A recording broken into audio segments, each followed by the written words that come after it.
Кандайсыздар? Саламатсыздарбы биздин көрүүчүлөрүбүз? Бүгүн биз сиздерге сонун маек тартуулайбыз деп келдик. Жанында болсо интим гимнастика тренери жана психолог Асель Шербекова. Кош келиптирсиз. Ассаламу алейкум. Алейкум салам. Бүгүн биздин темабыз өзгөчө баарына керектүү болот деп ойлойм. Анткени детская травма деген менимче актуалдуу тема болуш керек баарында. Анткени мурдагы адамдар, мурдагы эскидин кишилери деп айтып калышпайбы?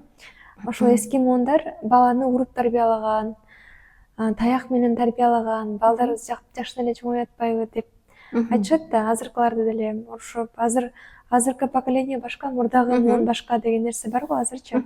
Ошол боюнча кенен эле кептешебиз. Азыркы учурда эми психологко баргандар көбөйдү да. Ооба. Детская травма деп, мен ошолорумду травмаларымды жабышым керек, жок кылышым керек, Иштешим керек депчи. Ошого оюңуз кандай негизи? Иштешкенден кийин өз калыбынан келип калабы же кандай жашоосун өзгөрүү болобу?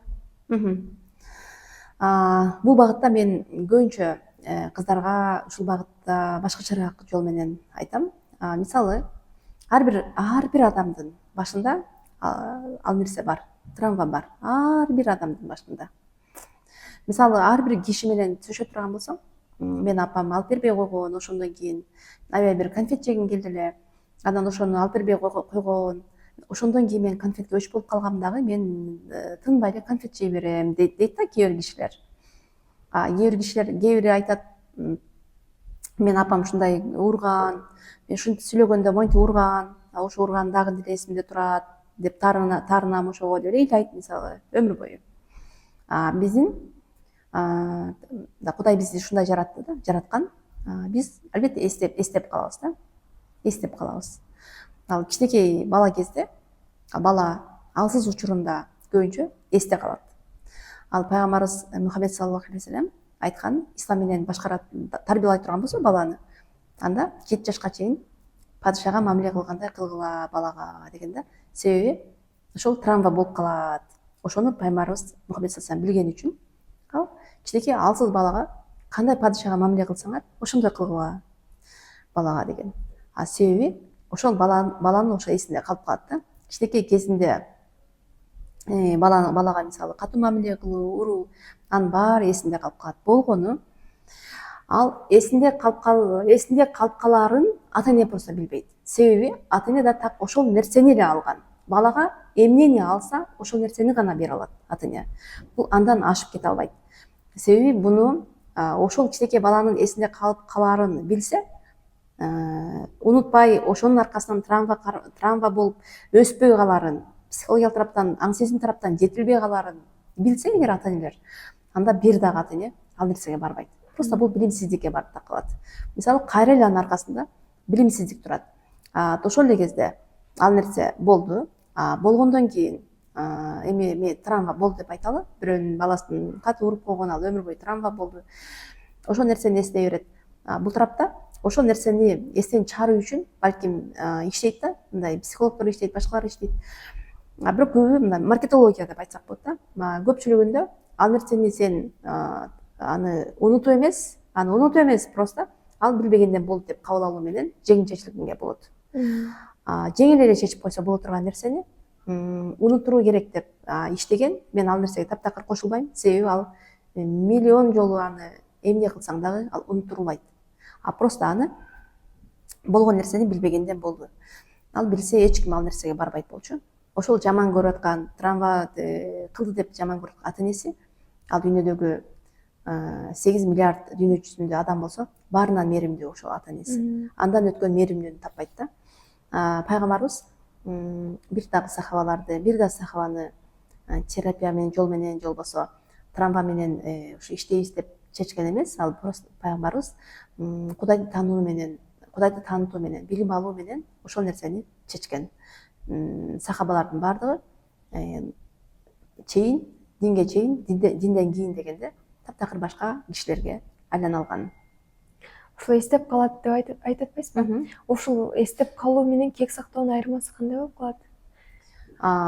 Эстеп калуу менен кек сактоонун баарынын эле мындай бирдей. Айырмасы кандай десек, мисалы, кичинекей кезинен кек сактап, ошо кектин аркасында ошол эстеп калып атпайбы? Ошол кек сактаган ошол да ичинен сактап калат да. Мисалы, бул ата эне билбеди да, кичинекей баланы өзү детский позициядагы ата энелер кичинекей баланы ойлойт да, кичинекей баланы тең эле мындай айтканда, ал кичинекей баланы кичинекей деп аң сезим карай албайт. Себеби өздөрүнүн билим тараптан өздөрүндө аксоо бар да.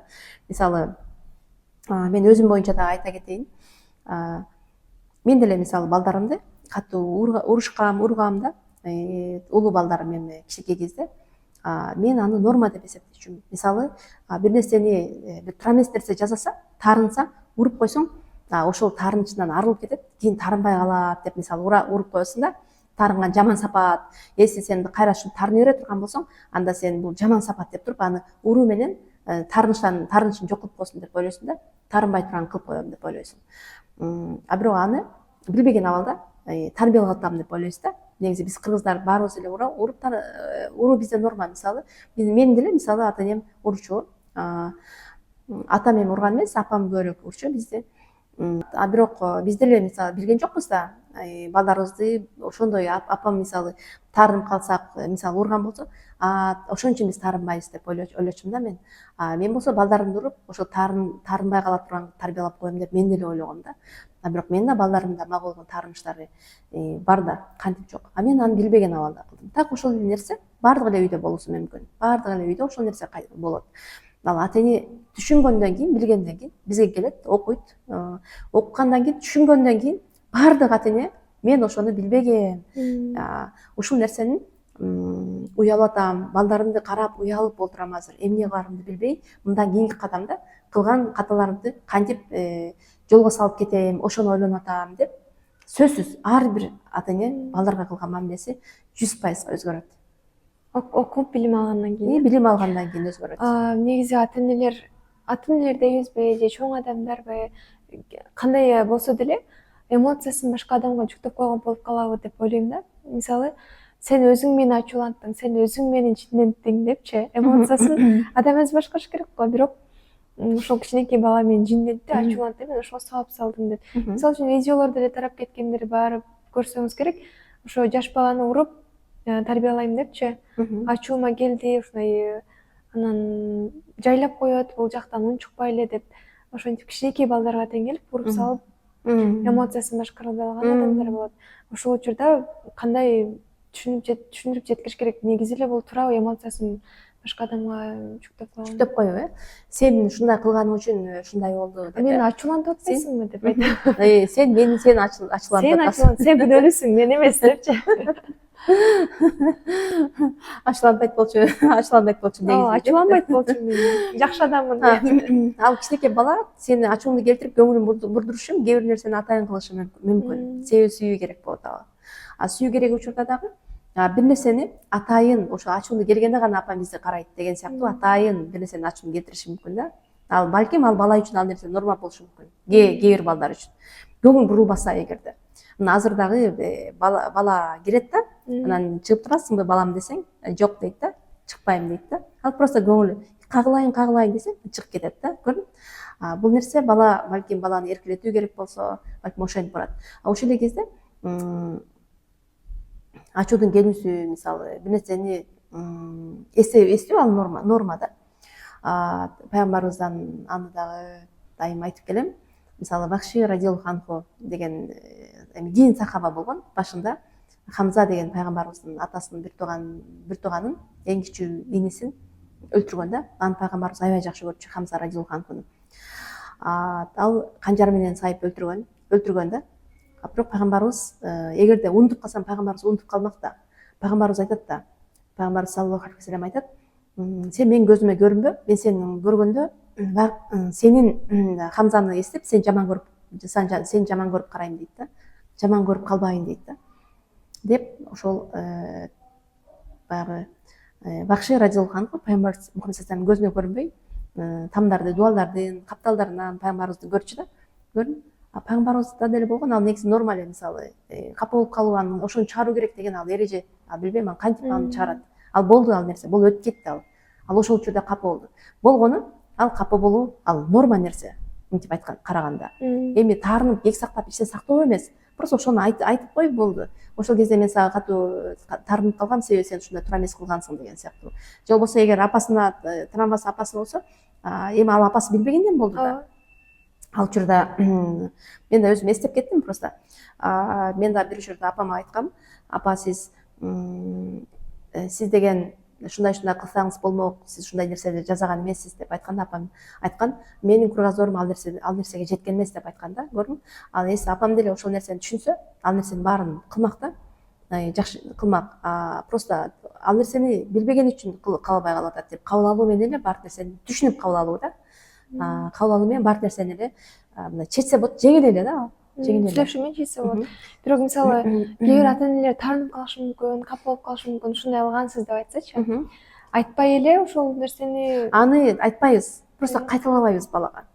Сен мисалы апаңа мындай ошону апасына капа болуптур, бирөө капа болуптур. Бирок ошол өзүнүн баласына ошону кайталабай атабы? Капа болгонго жараша. Мейли капа болуп, бала да капа болуп атат да ошо энеге. Бирок балага ошол нерсени апам ушундай кылган, мен балама кайталабайм деп кайталабай атыптырбы, же өзү апасынан өткөн не бекенби, урушчак бекен, балдарын урат бекен өзү. Эси ошентип апасынан капа болуп аткандар, карасаң кайра эле балдарын да так ошондой кылып тарбиялай берет, урат өзүлөрү да. Ошол баласы апасына, кыскасы толук мындай билим албаса, эне баланы, бала энени өлтүрөт да. Мындай айтканда өлүмүнө себеп болот. Жан дүйнөсү мындай айтканда, жан дүйнөлүк тараптан ооруп атып, акыры давление болуп атып, ооруп атып, ошонун аркасынан өлүмгө себеп болуусу мүмкүн. Эгерде аны өстүрбөсө, Кудайды чындап Кудайды таап, акыл интеллектти өстүрбөсө. Ошондо демек бул жерден детская травма деген нерседен пайдалуусун алып чыгып кеткени эң жакшы экен. Ошол травма ошондой урушуп элем, мен балдарымды урушпайын деп жакшы жакка буруп кеткен. Сабак алгандар болот негизи. Жакшы. 99% сабак албайт. 1% адамдар сабак алат да. 1% статистикага карай турган болсок, 99% дагы апасына караганда да жаманыраак апа болот. 19%. 80% апасы кандай болсо ошондой эле болот. Ал айырмасы жок. Балага ошондой эле мамиле кылат. 1% жеңүүчүлөр болот да. 1% кой, апам ушинтип мени урган, мен балдарымды такыр урбайм деген сыяктуу 1% адамдар, статистикага карай турган болсок, 1% адамдар сабак алат. Болгону бул жакта ата энеге нааразы болуп аткандарды айтабыз да. Сен өзүң балага ошону кайталабай атасың да? Же кандай? Балага кыйкырат, бакырат, кайра эле ошол балдары ошо өзүндө эле травма боло берет. Ал үчүн биз баланы бүт баарын хадис менен эле тарбияласак балдарыбызды, болгону биз хадистерди да туура түшүнө албай атпайбызбы? Пайгамбар бир айткан хадис деген аябай чоң хадис, чоң мындай илим болуп атпайбы? Просто биз ошону аркасынан изилдебейбиз да. Изилдей турган болсок, анда баары сонун болот. Маегиңиз өзгөчө кызыктуу болду бүгүн дагы. Келип бергениңиз үчүн сизге чоң рахмат, чоң ыраазычылык билдиребиз. Ал эми көрүүчүлөрүбүзгө биз кош айтабыз. Саламатта калыңыздар.